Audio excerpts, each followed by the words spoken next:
I hadn't known about Grossman at all until a friend of mine who was then working for the BBC Russian service, an art historian called Igor Golemstok, brought me a copy of the Russian text of Life and Fate.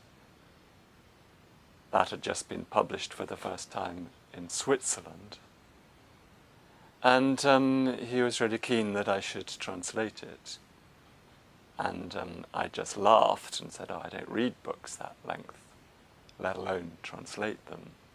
But Igor was very persistent.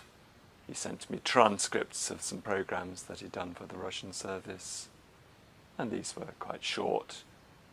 So I read the passages which he quoted. I read Igor's summaries. And I did immediately realize that even though this wasn't the kind of book that I normally read at that time, I was kind of really more interested in poetry, or in more obviously modernist prose, I could immediately see this was something very, very great. I did get to work on it, and publishers got interested quite quickly. I've repeatedly underestimated Grossman. It took me a very, very long time before I even got round to reading his short stories. None of my Russian friends were ever mentioning them to me, not even Igor. And so it was only relatively recently that perhaps 4 or 5 years ago, that I first read the very, very fine short stories that he wrote, especially during the last years of his life. I've gradually realized, firstly, that Grossman always had moments of being a great writer, even as early as the 1930s, when he was quite a young man. He wrote some very fine works, quite a lot of boring works as well, but some very fine works. And that he is a rather rare example of a writer who just went on and on writing better throughout his life. The long novel, also about Stalingrad, and with many of the same characters in it as Life and Fate, the one that he wrote before Life and Fate, called For a Just Cause. It is actually a very fine novel. Lots of it is as good as Life and Fate. Again, it has more boring chapters than Life and Fate does. It has some boring kind of historical, political chapters. But a lot of it, the depictions of the fighting at Stalingrad, they're just as vivid as in Life and Fate. And the chapters about the Shapovalov sisters, they're as tender and funny and generally delightful as a lot of the chapters in Life and Fate. So that's the kind of late 40s. It's a very, very fine novel, which, to my shame, I only really read for the first time about 18 months ago. Until then, I just lazily accepted a kind of often repeated view that this was just better than average socialist realism. We tended to just take it for granted that if something was published in the Soviet Union, it couldn't be any good.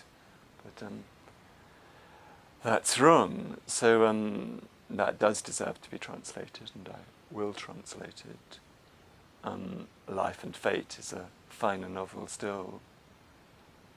The short novel that he was writing during his last years, Everything Flows, that contains a lot of the very, very best of Grossman's writing. The chapter about the terror famine in Ukraine in 1932-33 may well be the most powerful single chapter that Grossman ever wrote. It's quite a dark book, perhaps more pessimistic than Life and Fate. But the chapters, it's a strangely constructed book. Some readers get irritated by the way it starts off as a fairly conventional novel, and then it seems as if Grossman forgets he's writing a novel and just stuffs in these chapters about Russian history. But actually, I think Grossman knew very well what he was doing. He could have perfectly well written a separate essay about Russian history if he'd wanted to. I think he did know what he was doing. And these chapters about Lenin and Stalin and Russian history are actually, I find, exhilarating. So there's just such intelligence in them. They're not comfortable, but they are exhilarating. Everything Flows is a stranger novel than Life and Fate. And some of the last short stories are also more unusual. And a comparison I've often made is that if Life and Fate is something like a Shostakovich symphony, often very moving, but at times a bit ponderous, that Everything Flows and the last short stories are more like Shostakovich's quartets, which are more elliptic and more complex, and perhaps repay more rereadings or re-listenings to.